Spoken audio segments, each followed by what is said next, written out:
Hey guys, what's up? Welcome to the channel. So, today I want to talk about politics in Malta because honestly, the more I look at it, the more it reminds me of what happens in a lot of countries around the world. You got two big parties, Labour and Nationalists, different logos, different colors, but after a while you start looking at them, wait, aren't these guys kind of doing the exact same thing? Because both sides are constantly talking about giving benefits, bonuses, stipends, subsidies, childbirth incentives, free stuff here, free stuff there.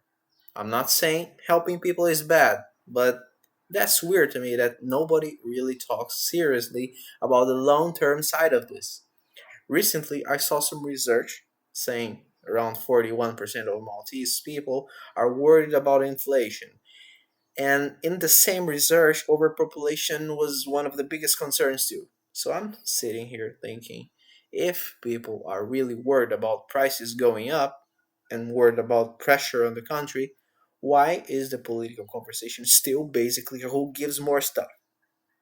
It feels less about actual ideas and more like, hey bro, vote for me and I'll give you this.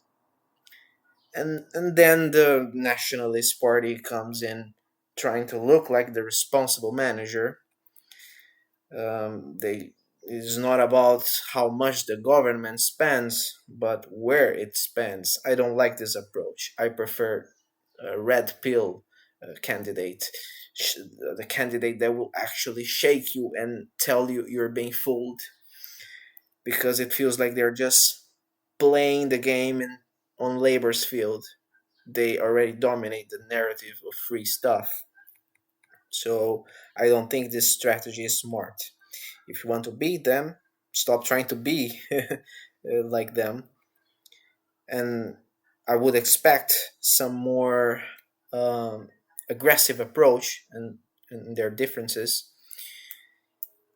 Maybe the Nationalist Party is making an observation of the quality of the voters.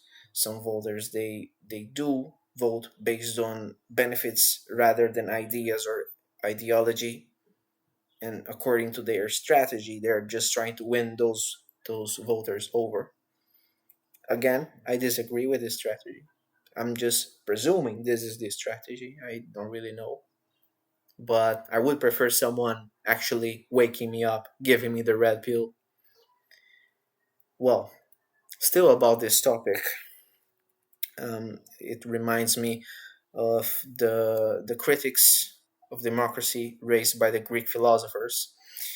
Let's imagine if you made your house fully democratic. Your kids are gonna vote for ice cream every day and sleep at 2 a.m., no vegetables, no school. That's basically politics sometimes. If one party says maybe we should reduce spending a little, and the other party say no, don't worry, we'll keep paying for everything, what do you think is gonna happen? And because of that, both parties they are failing to actually address what Malta truly needs.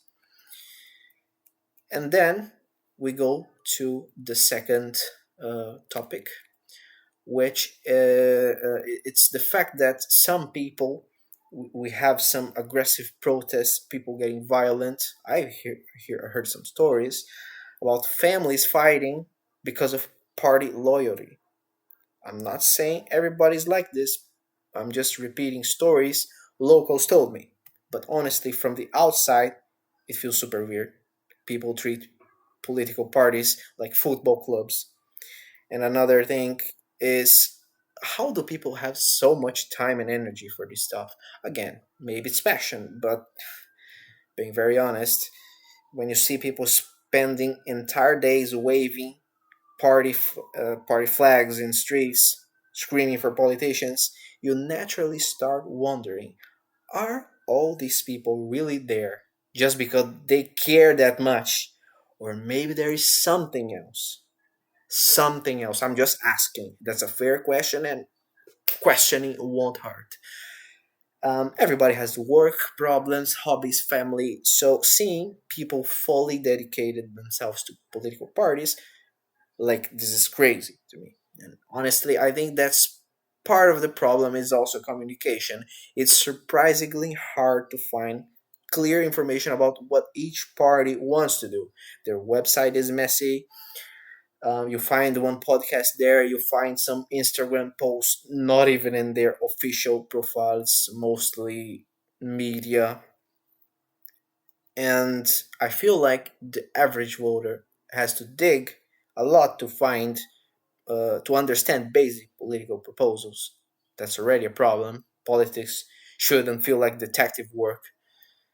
And I believe this connects to other problems the population currently is facing, such as the overpopulation, because Malta clearly has infrastructure problems. Traffic is insane, construction everywhere.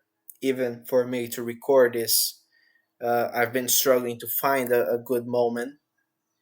So when people complain, I get it. But at the same time, we have countries like Singapore. They are also tiny and have way more people. So the problem is not just people, but there is a bigger issue. Infrastructure is not keeping up properly. And nobody is really talking about that, about actually an urban planning. So we're going to repeat these stereotypes. Sometimes some people they will exaggerate and feed some hatred, and they will forget the true reasons why the problems are still there. So we have the two big parties already uh, struggling to defer themselves. People complain about inflation, overpopulation, corruption, traffic, and it's the perfect opportunity for independent candidates to come in strong, expose the weaknesses of both parties, bring up new ideas, shake things up, but honestly, I don't see it. They feel weak. There's no presence, there is nothing. And that's disappointing because this should be their moment. If the two big ones are vulnerable, why aren't independents taking advantage of it? At the end of the day, it's pretty obvious for at least for the smart ones that the big politicians out there they're selling tonight's dinner to pay for today's bigger lunch. Eventually, reality shows up. Anyway, guys, let me know what you think. Do you think the parties in Malta are becoming too similar? Do you actually feel represented, or does it just feel like choosing between slightly different versions of the same thing? Drop a comment below. Let's talk about it. And if you enjoyed the video, don't forget to like and subscribe. See you in the next one.